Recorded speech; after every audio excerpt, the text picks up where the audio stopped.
భాగంలో నాతో మీరు మాట్లాడిన మీ మాటలు బట్టి మిమ్మల్ని గణపరుస్తూ ఉన్నాను తండ్రి.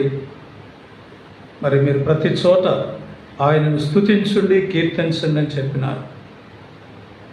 మీ మాట మేము విని లోబడి ఆ ప్రకారంగా నిన్ను గణపరిచేవారుగా సిద్ధపరిచినందుకు స్తోత్రాలు. నా కొరకు మీరు చేసిన త్యాగాన్ని బట్టి స్తోత్రాలు ప్రభా. మీరు మరి మనుష్యుడు రొట్టె వల్ల మాత్రము కాదు, దేవుని నోటి నుండి వచ్చే ప్రతి మాట వలన జీవిస్తాడని మీరు తెలియజేసిన మాటను బట్టి మిమ్మల్ని కనపరుస్తూ, నిజముగా తండ్రి మీ మాటలో జీవముంది, మీ మాటలో రక్షణ ఉంది నాయన. ఇంకా మీ మాట అది నీతిగల మాట, అది నెరవేర్చే మాట, మాట తప్పని దేవుడు కనుక మీకు వందనాలు తండ్రి. అట్టి మాటలు నా జీవితంలో మీరు కలుగజేసి నశించిపోకుండా నరకాన్ని తప్పించి గొప్ప విడుదల కలుగజేసినందుకు స్తుతిస్తూ, ఈ యొక్క సమయాన్ని ఇంతవరకు మాకు నేను ఆరాధించుట కొరకై అనుగ్రహించినందుకు స్తోత్రాలు చెల్లిస్తూ, నా పట్ల మీరు చేసిన ప్రతి మేలు ఉపకారాన్ని బట్టి ఏమిచ్చినా మీరు రుణం తీర్చుకోలేను. విరిగి నలిగిన హృదయంతో కొద్ది స్తుతి ఆరాధన యేసు నామములో మీ పాదాలకు సమర్పించుకుంటున్నాను తండ్రి, ఆమేన్.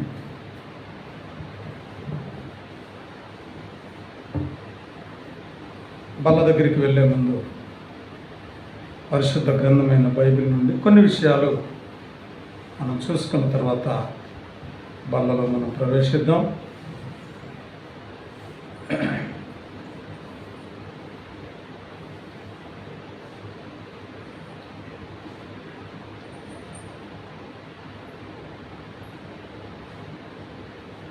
యెషయా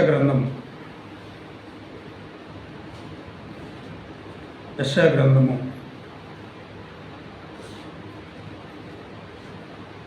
48వ అధ్యాయం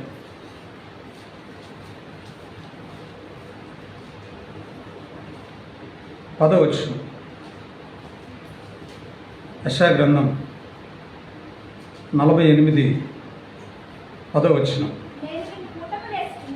నేను నిన్ను పుటమి వేసి తిని వెండిని వేసినట్లు కాదు, ఇబ్బంది కొలిమిలో నిన్ను పరీక్షించి తిని. చదవబడిన వాక్యాన్ని బట్టి ప్రార్థన చేస్తాం. ప్రేమ కలిగిన తండ్రి మీకు వందనాలు. ఈ యొక్క సమయంలో ఈ వాక్య భాగాన్ని చదువుకున్నాం. మాతో మీరు మాట్లాడి మీరే మహిమ పొందండి. యేసు నామములో అడిగి ప్రార్థిస్తున్నాను తండ్రి. ఇక్కడ నేను నిన్ను పుటము వేసి తిని వెండిని వేసినట్లు కాదు, ఇబ్బంది కొలిమిలో నిన్ను పరీక్షించి తిని. మానవ జీవితం ఒక కొలిమి వంటిది. కొలిమి ఎంతమంది చూశారు? కొలిమి ఇప్పుడు కొత్తగా వింటున్నారా ఈ పేరు? లేదు. మనం ఏదైనా బంగారపు వస్తువును కొనాలి అనుకున్నప్పుడు అక్కడ కొలిమి ఉంటుంది కదా. మనకి ఇష్టమైన డిజైన్ చేసి వాళ్ళు ఇవ్వడానికి అక్కడ చిన్న చిన్న, మరి ఇప్పుడైతే గ్యాస్తో వచ్చేసినాయి. పూర్వకాలంలో మరి బొగ్గులు, మరి నిప్పు, వాటితోనే మరి ఆ కొలిమిని ఏర్పాటు చేసి ఆ కంసాలి అక్కడ కూర్చొని ఉంటాడు. అదే రీతిగా మరి ఇనుమును సాగగొట్టడానికి, మరి యుక్తమైన పనిముట్టు తయారు చేయడానికి కూడా కంసాలి మరి పనిముట్లు తయారు చేస్తూ ఉంటాడు. మొత్తానికి మనకు కంసాలి తెలుసు. ఇప్పుడు వెండి అనేది లేక బంగారం అనేది ఒక విశ్వాసికి సాదృశ్యం. అర్థమైందా? ఇక్కడ కొలిమి అనేది ఎవరికి సాదృశ్యం అంటే మన ప్రభు అయిన దేవునికి సాదృశ్యం. ఈ మాట మనం గమనించినప్పుడు పుటము వేయబడిన వెండి బంగారం ఏమవుతుంది? దానికున్న మస్టు, మలినము, ఏ విధమైన మడ్డి అన్నీ కూడా కాలిపోయి స్వచ్ఛమైనటువంటిదే కనబడతాం. యోబు కూడా తన అనుభవంలో 23వ అధ్యాయం, యోబు గ్రంథము 23వ అధ్యాయంలో ఆయన తన గురించి తాను చెప్పుకుంటూ ప్రభు సన్నిధిలో ఒక మాట అంటున్నాడు. 10వ వచనం, అది కూడా, నేను నడుచు మార్గము ఆయనకు తెలియను, అంటే దేవునికి తెలియను.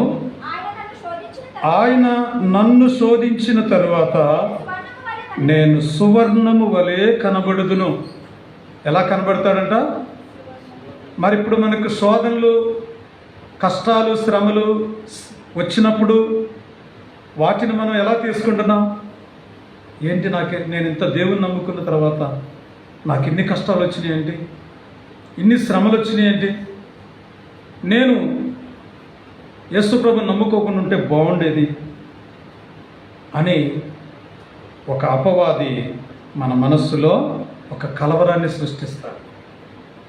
ఈ భక్తి మార్గాన్ని విడిచిపెట్టేటట్లుగా వాడు మన మనస్సును ప్రేరేపిస్తూ ఉంటాడు. ఎందుకంటే వాడు కనబడి మన మనస్సును ప్రేరేపించడు. ఒక వ్యక్తి ఎదుటి వ్యక్తిలాగా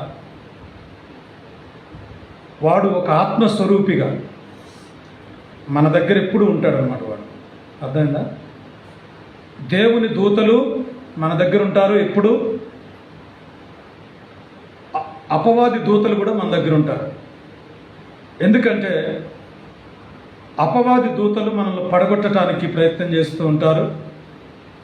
దేవుని దూతలు మనల్ని బలపరచడానికి, మనల్ని నిలబెట్టడానికి, మనకు తోడుగా దేవుడు పంపించిన దేవుని యొక్క సేవకులైన ఆత్మలు పరిచర్య చేయడానికి మనకు పంపించాడనమాట. ఎందుకంటే మనం పడుకున్నాం, ఏ విధమైనటువంటి ప్రమాదం మనకు సంభవించకుండా మనం ప్రయాణం చేస్తున్నాం. మన ప్రయాణములో కాపుదల, అర్థమైంది. ప్రతి విషయంలో మనకు రక్షణకరంగా దేవుడు మరి పరిశుద్ధులైన వారికి పరిచర్య చేయడానికి సేవకులైన ఆత్మలను దేవుడు ఈ లోకంలో పంపించాడు.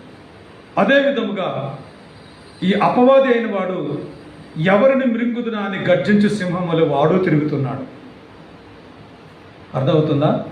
కాబట్టి దేవుడు మరి మానవుణ్ణి శోధించే విషయంలో దేవుడు ఎందుకు మానవుని శోధించాలి, మరలా తిరిగి సమకూర్చాలి అంటే, చూడండి, దేవుని పిల్లలమైన మనము శోధించబడకపోతే మనలో ఉన్న సువర్ణము బయట కనబడదు. వాస్తవానికి దేవునికి మనం ఎంతో విలువైన వారు. అర్థమైందా? అయితే ఎందుకు దేవుడు అలా శోధించాడు? ఒకసారి ద్వితీయోపదేశకాండం 8వ అధ్యాయం 2వ వచనం చదవండి. దేవుడు ఎందుకు శోధిస్తాడో అక్కడ రాశాడు. ఇందాక 3 చదివారు కదా, ఇప్పుడు 2వ వచనం. నీవు అనగా ఇశ్రాయేలీలందరూ, ఈరోజు బైబిల్ చదువుతున్నటువంటి మనమందరము, నీవు ఆయన ఆజ్ఞలను గైకొందువో లేదో నిన్ను శోధించి నీ హృదయములోనున్నది తెలుసుకొనుటకు నిన్ను అణచు నిమిత్తము ఈ అరణ్యములో ఈ 40 సంవత్సరములు, కాబట్టి 40 సంవత్సరములు దేవుడైన యెహోవా నిన్నెలా నడిపించాడో జ్ఞాపకం తెచ్చుకోవాలి. ఇక్కడ మనం ఏం చూస్తామంటే, దేవుడు ఎందుకు శోధిస్తాడు అంటే ఆయన ఆజ్ఞలను మనము గైకొందుమో లేదో. అర్థమైందా? బైబిల్ కాలేజీలో మేము సుమారు 300 మంది జాయిన్ అయ్యాం. 300 మంది జాయిన్ అయితే సర్టిఫికెట్ తీసుకోవడానికి వచ్చిన వాళ్ళు ఎంతమంది తెలుసా? 156 మంది. మిగిలిన ఈ 140 మంది ఏమైపోయారు? రాలిపోయారు. అమ్మో, ఇది మనం ఎక్కడ భరిస్తాం? చాలామంది దేవుని నమ్ముకుంటారు, పౌరుషంగా బైబిల్ పట్టుకుంటారు, కొన్ని రోజులు వస్తారు, అందరికంటే ముందే ఉంటారు, అన్ని పనులు బాగానే చేస్తారు. కానీ దినములు సమీపిస్తున్న కొలది వాళ్ళలో ఏమైపోతుందంటే భక్తి సన్నగిల్లిపోతాం. నీరసించిపోయిన భక్తిలాగా, నీరు గారిపోతున్న భక్తిలాగా వాళ్ళు మారిపోతారు. వాక్యం అదే చెబుతుంది.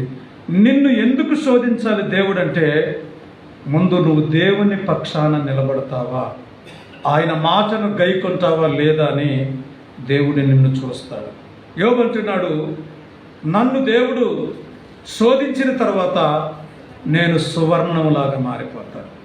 కొలిమి అవసరమా లేదా? ఇప్పుడు అవసరమా? అయ్యో నన్ను కాల్చొద్దు అంటే నీలో ఉన్న మస్ట్ అలాగే ఉంటుంది, నీలో ఉన్న చెడు అంతా అట్లాగే ఉండిపోతుంది. కాల్చకపోతే అంటే కంసాలికి ప్రేమ లేదు అని మనం అనుకుంటాం. అలా అనుకోవడం సరైన పద్ధతేనా? కష్టాలు పెడుతున్నాడు కాబట్టి దేవుడే లేడు. ఇలాంటివి మనకు కలిగినప్పుడు మనము దేవుణ్ణి చాలా తక్కువగా చులకనగా చేసి మాట్లాడుతూ ఉంటాం. కాబట్టి ఇబ్బంది కొలిమి, ఈ కొలిమి పేరు ఏంటంట? ఇబ్బంది కొలిమి. ఇబ్బంది కొలిమి అంటే నీకెక్కడికి పోయినా ఏమి సహాయం దొరకదు. అటువంటి కొలిమి, ఆ కొలిమిలో పెట్టి నిన్ను కాలుస్తున్నాడు దేవుడు. ముందు దేవుడు ఏమన్నాడంటే, నేను కంసాలి అగ్ని వంటి వాడును. ఇర్మియా గ్రంథం చదువుతారండి. అసలు దేవుడు ఎవరో ముందు మనకు తెలియాలిగా. ఆయన మలాకీ గ్రంథంలో ఆయన అన్నాడు, ఇర్మియాలో, నా మాట అగ్ని వంటిది కాదా, బండను బద్దలు చేసి సుత్తె వంటిది కాదా అన్నాడు. మలాకీ గ్రంథం చదువు. ఇక్కడ దేవుడు చెబుతున్న మాట ఏంటంటే, 3వ అధ్యాయము, ఆయన నేను కంసాలి అగ్ని వంటి వాడును,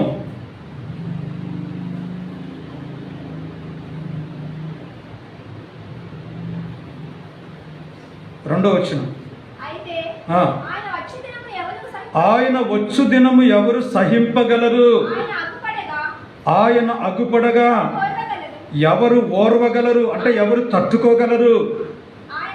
ఆయన కంసాలి అగ్ని వంటి వాడు, చాకలివాని సబ్బు. ఎవరంట? దేవుడు కంసాలి అగ్ని. 3వ వచనంలో వెండిని శోధించి నిర్మలము చేయనట్లు. వెండిని శోధించకపోతే అది నిర్మలము కాదు. అంటే నిర్మలము అంటే పరిశుద్ధము, క్లీన్ అన్నమాట. అంటే పరిశుద్ధపరచబడుట. వెండిని శోధించి నిర్మలము చేయనట్లు ఆయన ఏం చేస్తాడంటే, మనలను కూడా కంసాలి అగ్ని వంటి వాడు కాబట్టి ఆయన మనలను కాల్చాలి. ఒక పెద్ద మొద్దును ఒక కమ్మరి వ్యక్తి దగ్గరికి తీసుకెళ్ళి, అయ్యా దీన్ని కొంచెం నాకు పనిముట్టు తయారు చేయంటే ఎట్లా అవుద్ది? చెక్కాలుగా, బాడసి తీసుకోవాలి, ఉలి తీసుకోవాలి ఏంటి, దానికి కావలసినటువంటి పరికరాలతో, చూర్ణముతో దానికి మ్యాప్ వేసుకోవాలా, గీసుకోవాలా ఏంటి, పెన్సిల్తో మార్కింగ్ చేసుకోవాలా, అన్నీ చేసుకొని ఎక్కడెక్కడ కటింగ్లు పోతాయో, ఎక్కడెక్కడ వేస్ట్ అంతా వెళ్ళిపోతుందో దాన్ని అలా కట్ చేసినప్పుడే అదేమవుతుందో ఒక పరికరంగా తయారవుతుంది. అది టేబుల్ కావచ్చు, అది కుర్చీ కావచ్చు, లేకపోతే ఇంట్లో వాడే ఒక పరికరం కావచ్చు. వాక్యం అదే చెబుతుంది. మరి ఈ కంసాలి అగ్ని కాలుస్తూ ఉన్నప్పుడు మనలో ఉన్న మస్టంతా తొలగిపోతుంది. ఎంత ఆశ్చర్యం అంటే, అయితే దేవుడు మరి కంసాలి అగ్ని వంటి వాడు కాబట్టి ఆయన అన్నాడు, చూడండి ఒక మాట, భయంకరమైన మాట యెషయా గ్రంథంలో చదువుదాం రండి. ఆయనంట 30వ అధ్యాయం 33వ వచనం. పూర్వము నుండి తోఫెతు సిద్ధపరచబడి ఉన్నది, అది మెలెకు దేవతకు సిద్ధపరచబడి ఉన్నది. లోతుగాను విశాలముగాను ఆయన దాన్ని చేసి ఉన్నాడు. అది అగ్నియు విస్తార కాష్టములను కలిగి ఉన్నది. గంధక ప్రవాహము వలె యెహోవా ఊపిరి దాన్ని రగులబెట్టును. ఎలా ఉంటుందంట? గంధకం ఉంది కదా, గంధకం అంటే తెలుసమ్మా? గంధపు చెట్లు, వాటి పేరేంటి? గంధపు చెట్లు. అందులో నుంచి గంధం వస్తుంది.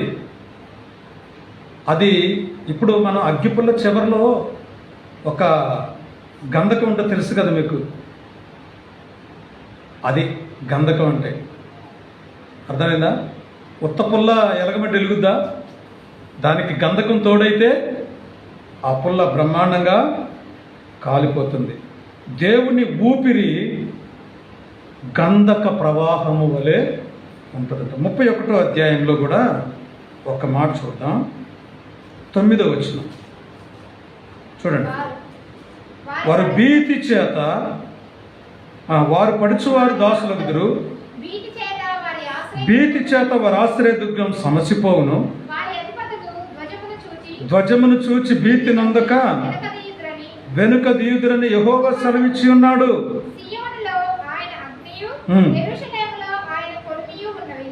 సియోనులో ఆయన అగ్నియు, యెరూషలేములో ఆయన కొలిమియు ఉన్నవి. ఎక్కడున్నాయంటే చెప్పండి? యెరూషలేములో పెట్టాడు దాన్ని. ఎందుకంటే దేవుడు ఇక్కడ ఏమంటాడంటే, నేను వారి మధ్యలో దహించు అగ్నిగా నేను ఉన్నాను. కాబట్టి ఇక్కడ మనం గమనించవలసింది ఏంటంటే, అగ్ని అయిన దేవుడు దహించకుండా ఉంటాడా? మానవులమైన మనం పాపం చేయకుండా ఉంటామా? పాపం చేయకుండా ఉండలేకపోతున్నాం. కాబట్టి ఈ పాపపు మస్టును దేవుడు కాల్చాలి. కాల్చకపోతే ఒరిజినాలిటీ బయటికి రాదు. అర్థమైందా? యెషయా ప్రార్థన చేస్తున్నాడు అంట. యెషయా ప్రవక్త ప్రార్థన చేస్తున్నాడు. ఒకరోజు ఎందుకో తన మనసులో ఒక ఆలోచన కలిగింది. ఉజ్జియా రాజు మరణించాడు, రాజ్యం రాజు లేకుండా అయిపోయింది. తన కుమారుడు రాజుగా అయ్యాడు. ఏం చేయాలి? ఆలోచన చేశాడు. వెళ్ళి ప్రార్థన చేయటం మొదలుపెట్టాడు. ప్రార్థన చేయటం మొదలు పెడితే ఆయన ఆ ప్రార్థనలోనే ఒక దర్శనాన్ని చూస్తున్నాడు. దర్శనం అంటే ఒక దృశ్యాన్ని చూస్తున్నాడు. పరలోకాన్ని చూసేస్తున్నాడు. భూలోకంలో ఉండే పరలోకాన్ని చూడడం అంటే మామూలు విషయం కాదు. మహామహిమలో అత్యున్నత సింహాసనం మీద దేవుడు ఆసీనుడై ఉన్నాడు. 6వ అధ్యాయం. అక్కడ ఈ రాజు కూడా కూర్చొని ఉన్నాడట, హిజ్కియా రాజు. అప్పుడు అన్నాడు, నేను చూశాను, రాజుని కన్నులారా చూశాను అనుకుంటున్నాడు. అంటూ చాలా ఆనందపడుతున్నాడు. అప్పుడు ఏం జరిగిందంటే, ప్రార్థన చేస్తూ ఉన్నప్పుడు ఆ దేవునికి దేవదూతలు ఎలా స్తుతిస్తూ ఉన్నారో 6 రెక్కలు ఉన్నాయంట ఒక్కొక్క దేవదూతకు, లేకపోతే ఒక్కొక్క కెరూబుకు. శరాపులు, కెరూబులు ఆ దేవుని గణపరుస్తూ ఉన్నారు. రెంటితో ముఖమును, రెంటితో కాళ్ళను కప్పుకున్నారు. మిగిలిన 2 రెక్కలతో ఎగురుతూ సైన్యములకు అధిపతి యెహోవా పరిశుద్ధుడు, పరిశుద్ధుడు, పరిశుద్ధుడని దేవుని గాన ప్రతిగానాలు చేస్తున్నారు. ఎప్పుడైతే ఆ దృశ్యాన్ని చూశాడో అతని మనస్సులో పశ్చాత్తాపం మొదలైంది. అయ్యో, నేను నశించాను, అపవిత్రమైన పెదవులు కలిగిన వాడును, అపవిత్రమైన పెదవులు కలిగిన జనుల మధ్యలో నివాసం చేస్తున్నాను అనే భావన ఆయనలోకి వచ్చేసింది. పశ్చాత్తాపడుతున్నాడు. ఎందుకంటే దేవుని చూసిన తర్వాత ఇక నేను బతకను అనుకున్నాడు. ఎందుకంటే దేవుణ్ణి చూస్తే ఎవరు బ్రతకరు. ఇక నేను నశించాను అంటే నేను చచ్చిపోయానన్నా. అప్పుడు శరాపులలో ఒకడు, కారు అంటే ఇప్పుడు మనం కటింగ్ ప్లేయర్ అంటాం, పట్టుకారు అంటాం, నిప్పు రవ్వ పట్టుకోవడానికి అనుకూలమైన కారు. ఆ కారుతో ఇట్లా పట్టుకొని ఆ ఎగిరి వచ్చి భూలోకానికి దిగి వచ్చి ఆ బలిపీఠం దగ్గర ఉన్నటువంటి ఆ నిప్పును తీసుకొచ్చి యెషయా పెదవులకి కాల్చేసి, యెషయా పెదవులకి ఎప్పుడైతే దాన్ని తగిలించారో వెంటనే ఆ శరాపు చెప్పాడు, ఇది నీ పెదవులకు తగిలిన గనుక నీ పాపమునకు ప్రాయశ్చిత్తమైపోయింది. ముందుగా పశ్చాత్తాపడ్డాడు. పశ్చాత్తాపడ్డ తర్వాత అగ్ని అయినటువంటి ఆ నిప్పు, బలిపీఠం మీద మండుచున్నటువంటి ఆ నిప్పు కణం ఏదైతే ఉందో, నిప్పు రవ్వ అనుకుంటాం కదా, ఆ నిప్పు రవ్వ యెషయా పెదవులను కాల్చిన తర్వాత ఆ పెదవులు, ఆ వ్యక్తి పరిశుద్ధపరచబడ్డాడు. అర్థమైందా? కాబట్టి మానవుడు పరిశుద్ధపరచబడాలంటే దేవుడు సియోనులో ఆ కొలిమిని పెట్టి అక్కడే కూర్చున్నాడు. ఎందుకంటే ఆయన దహించు అగ్ని. ఆయన పేరేంటి? దహించు అగ్ని. అగ్నిలో నుండి మనము ఎక్కడికి తప్పించుకోలేం. అర్థమైందా? కాబట్టి ప్రియులారా గమనించండి, ఈ ఇబ్బంది కొలిమి దేవుడు ఎందుకు మనల్ని పరీక్షిస్తున్నాడంటే, మనము దేవునిని ఎలా అనుసరిస్తామో, అనుసరించమో, కొద్ది కాలం వచ్చి విడిచిపెడతామో అనేది దేవుడు చూస్తాడు. 20 లక్షల మంది బయలుదేరితే 2 పోయారు. కనీసం 1,00,000 మంది కూడా ఒక్కడు కూడా నీతిమంతులు లేడు. 1,00,000 వాళ్ళే కనానులో ప్రవేశించలేదంటే ఆఫ్టర్ ఆల్ మనమెంత, మన బ్రతికెంత, మన జీవితం ఎంత? మనం అసలు నిజంగా పరలోకానికి వెళ్ళగలమా? ప్రభు అంటున్నాడు, నేను భూమి మీదకి వచ్చిన తర్వాత ఈ మనుషులలో విశ్వాసాన్ని నేను కనుగొంటానా? ఇది చాలా భయంకరమైన పరిస్థితి. ఆలోచన చేద్దాం. కొలిమి మనల్ని కాల్చకపోతే, ఇర్మియా గ్రంథం 6వ అధ్యాయం 29వ వచనం, దేవుడు ఈ కొలిమిలో నుండి దేవుడు మనల్ని ఎందుకు నడిపిస్తా ఉన్నాడు? కొలిమి తిత్తి బహుగా బుసలు కొట్టుచున్నది, కానీ ఏమొస్తుందంట? శేషం వస్తుంది. ఒరిజినాలిటీ రాట్లా. ఒరిజినాలిటీ ఏమైంది? కొలిమి తిత్తి బహుగా బుసలు కొడతా ఉంది, కానీ అగ్నిలో శేషమే వస్తూ ఉంది. ప్రియులారా గమనించండి. దానికి నేను అడిగా, నువ్వు ఇట్లా కాలుస్తున్నావు కదా, బంగారం మొత్తం అగ్నికి ఆవుతైపోతే ఏంటి పరిస్థితి అన్నా? అట్లా ఉండదన్నా. దీనికి ఇప్పుడు ఎంతైతే బంగారం ఉందో దానికి కొంత యాడ్ చేస్తారంట. దీన్ని, ఈ సీసం ఏదైతే ఉందో దాంతోపాటు దాన్ని కాలుస్తారు. అప్పుడే ఇది ఈ నశించకుండా ఉంటుంది. కాబట్టి ఆలోచన చేద్దాం. మరి ఒరిజినాలిటీ అనేటటువంటిది బయటికి రాకుండా కేవలం సీసం మాత్రమే రావడానికి గల కారణమే. ఇంకొక మాట చదువుదాం. యెహెజ్కేలు గ్రంథం 22వ అధ్యాయము 18-19 వచనాలు. ఇక్కడ చెప్తున్నాడు, నరపుత్రుడా, ఇశ్రాయేలీలు ఎలాంటి వారంట? మస్టు అంటే దుమ్ము. అర్థమైందా? మస్టు పట్టింది, మకిల పట్టింది, లేకపోతే ఘోరమైనటువంటి దుమ్ము చేరుకుంది వీళ్ళ మీద. పాపపు మురికితో నింపబడ్డారు. ఇశ్రాయేలీలు నా దృష్టికి ఎట్లా ఉన్నారు? మస్టు వంటి వారు. ఆ తర్వాత అందరూ కొలిమిలోని ఇత్తడియు తగరమును ఇనుమును సీసమునైపోయారు. వారు వెండి మస్టు వంటి వారు అయిపోయారు. 19 కూడా చూద్దాం. కావున ప్రభువైన యెహోవా మీరందరూ మస్టు వంటి వారైరి, నేను మిమ్మును యెరూషలేము మధ్య పోగు చేస్తాను.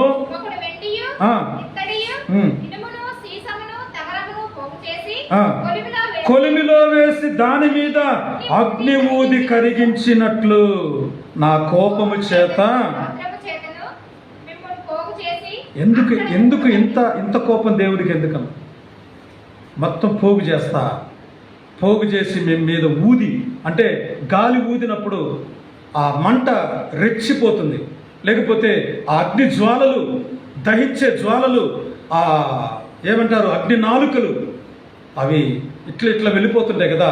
అగ్ని చివరిలో ఎట్లుంటుంది, ఇట్లా కాలిపోతున్నప్పుడు ఆ అగ్ని నాలుకల చేత ఏమవుతుందంటే విభాగించబడుతూ ఉంటుంది.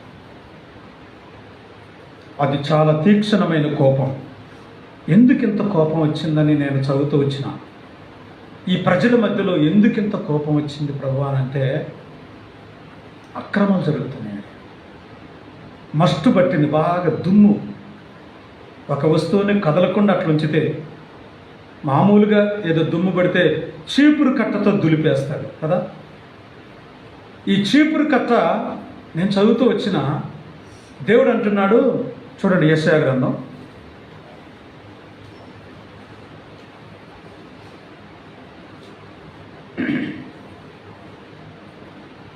నేను అనుకున్న మాత్రమే దేవుడు చూసి చూడనట్లుగా ఉంటాడు కాబట్టి ఏం పర్వాలేదులే, దేవుడు మరి ఆకాశంలో ఉన్నాడు, మనం ఇక్కడ ఉన్నాం కదా, అంతగా దేవుని కోపము మానవుల మీద ఉంటుందా అంటే ఆయన ఏమన్నాడు తెలుసా? నా దగ్గర చీపురు గట్ట కూడా ఉందన్నాడు. ఏముందటమ్మా? డస్ట్ను ఓడ్చాలంటే ఏం కావాలా? చీపురు గట్ట కావాలా. తర్వాత ఏం కావాలా చెప్పండి? మనం రోజు ఉపయోగిస్తూ ఉంటాం కదా. చీపురు గట్టతో పాటు ఏం కావాలా? చాట కూడా కావాలా వద్దా? చాట లేకుండా మనం ఉత్త చేతితో ఎత్తితే అది సరిపోదు. చూడండి, యెషయా గ్రంథంలో నేను మీకు ఒక మాట చూపిస్తాను.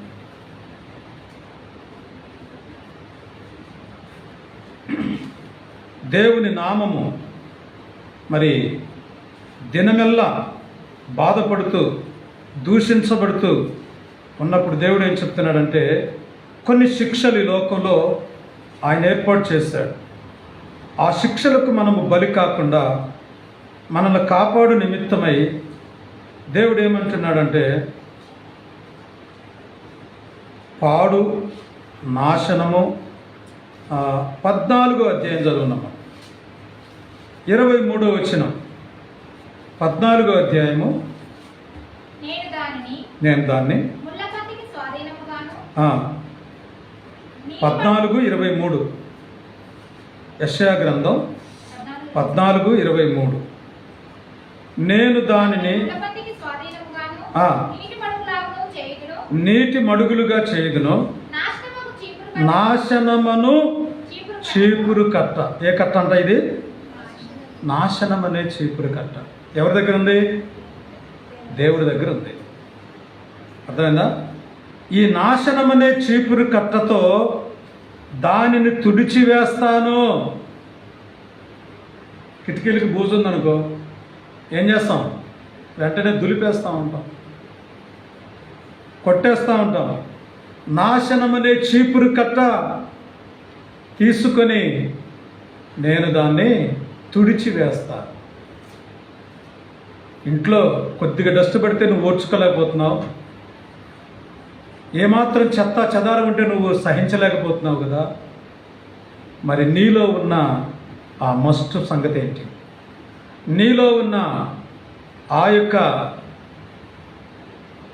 ఈ వెండికి పట్టిన మకిల, ఈ బంగారానికి పట్టిన మకిల వంటి మస్టు మనలను పట్టి ఉండగా మరి మనల్ని కాల్చొద్దా? రెండవది చాట కావాలా కదా. చాట లూకాసు వార్త 3వ అధ్యాయం 17వ వచనం. ఇర్మియా గ్రంథంలో కూడా చూడాలా. 15:7. ఆయన చాట ఆయన చేతిలో ఉంది. ఎవరి చేతిలో ఉంది చెప్పండి? చీపురు కట్టు ఉందంట ఆయన దగ్గర. అవసరమైతే ఊడుస్తాడు, లేకపోతే తిరగేసి బాత్తాడు. వెండిని కాల్చినట్లు కాలుస్తాడు. ఇర్మియా గ్రంథం 15:7 చదవండి. ఇర్మియా, దేశ ద్వారములలో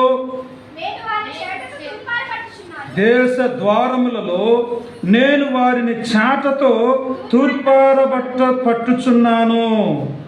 నా జనులు తమ మార్గమును విడిచి నా యొద్దకు రారు గనుక వారి సంతానహీనులుగా చేయుచున్నాను, నశింపజేయుచున్నాను. ఊడ్చివేయటం అంటే ఏంటి? అసలు వద్దురా, ఈ లోకంలో నువ్వు వద్దు. దేవుని కోపము మన మీద రగులుకోకుండా మనం చూసుకోవాలి. ఆయన చాట ఆయన చేతిలో ఉంది.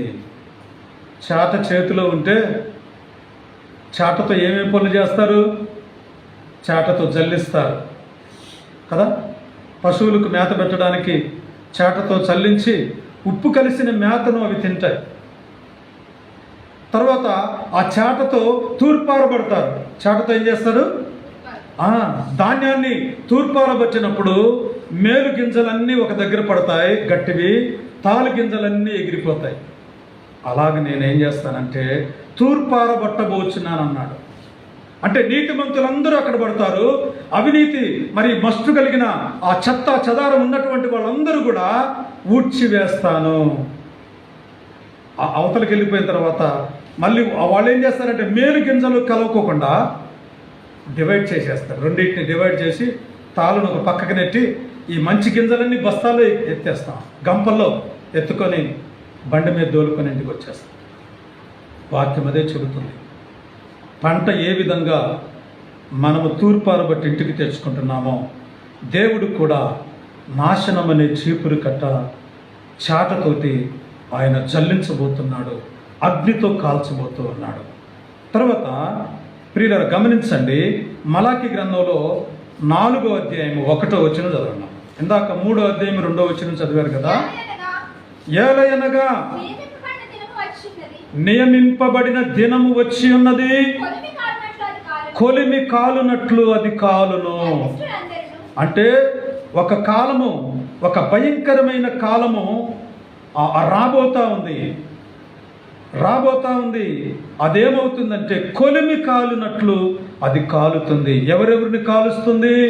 గర్విష్ఠులను, దుర్మార్గులు కొయ్య కాలువలే ఉందురు.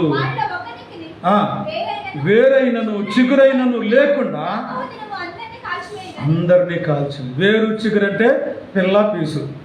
మనం ఏమంటాం? ఒక పిల్ల లేదు పీసు లేదు అంటాం కదా. అంటే అర్థం ఏంటంటే ఎవ్వరూ లేకుండా భూమి మీద ఊడ్చేస్తాను. కాబట్టి కొయ్య కాలు అనగా కొయ్య ఏ విధంగా కాలుతుందో ఆ విధంగా మంటలో ఈ చెట్లు కాలిపోయినట్లుగా ఈ మనుషులు కాలిపోతారు. దేవుని పిల్లలమైన మనము అలా కాలిపోవటానికేనా దేవుని నమ్ముకుంది? అలా దేవుని ఉగ్రతకు బలైపోవటానికేనా మనం ఇక్కడ ప్రభువును ఆరాధించేది? కొలిమిని సహిస్తూ శ్రమలను తట్టుకుంటూ భక్తుడు ఏమంటాడంటే, ప్రభువా నీవు మమ్మల్ని శ్రమపరిచిన ఏండ్ల కొలది. కీర్తనలు 90 అధ్యాయం 15వ వచనం.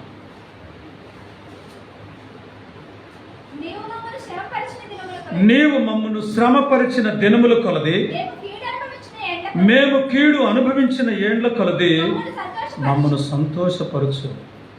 శ్రమలో ఆనందం. శ్రమలో ఏముండాలంట? బ్రతుకుట క్రీస్తే, చావైతే లాభం అంటున్నాడు. చావైతే ఏంటట? చావును లాభంగా ఎంచుకునే వాళ్ళు ఎంతమంది ఉన్నారు? చచ్చిపోతానని హాస్పిటల్కి పరిగెడుతున్నాం, చచ్చిపోతామని రేపు చచ్చిపోతాం కాబట్టి తిందాము త్రాగుదాము అనుకుంటున్నారు మనుషులు. అంటున్నారా లేదా? బైబిల్లో ఉన్నారా అలాంటి వాళ్ళు? చూడండి యెషయా గ్రంథం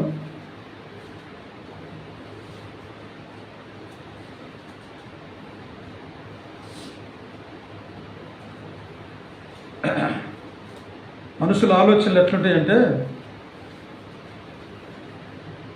చనిపోయేటప్పుడు ఇక అప్పుడేదో స్కైలో పడుతుందని చెప్పారండి. మా చిన్నతనంలో మాకు జ్ఞాపకం లేదు. 22వ అధ్యాయం 13వ వచనం చదువున్నాను. చిన్నతనంలో స్కైలో పడుతుందంటే